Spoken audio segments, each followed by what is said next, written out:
ঠিক আছে, আমি তোমাকে পড়ে শোনাচ্ছি। গল্পের নাম বোকা চোর আর চালাক দাদু। একদিন রাতে একটা চোর এক বৃদ্ধ লোকের বাড়িতে ঢুকল। ঘর অন্ধকার, সবাই ঘুমিয়ে। চোর টিপ টিপ করে ঘরে ঢুকে খুঁজতে লাগল কি চুরি করা যায়। হঠাৎ টর্চের আলোয় দেখতে পেল একটা পুরনো ট্রাঙ্ক, মানে লোহার বাক্স। চোর খুশি হয়ে বলল, এবার তো কপাল খুলে গেছে, এত বড় ট্রাঙ্ক, নিশ্চয়ই গয়না আর টাকা ভরা।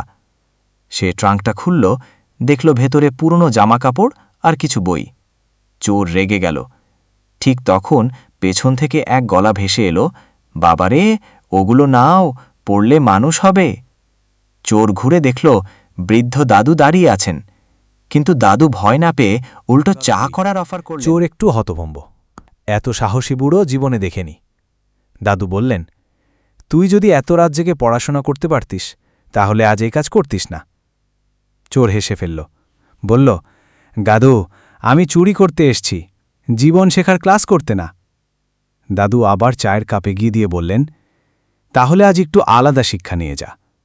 চুরি করা শুধু পুলিশের ভয় না, নিজের বিবেকে লজ্জাও ডাকে।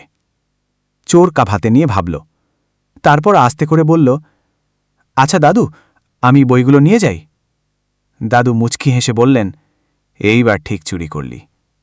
সেদিন থেকে চোর আর চুরি করেনি। সে হয়ে উঠেছিল গ্রামের পাঠাগারের রক্ষক।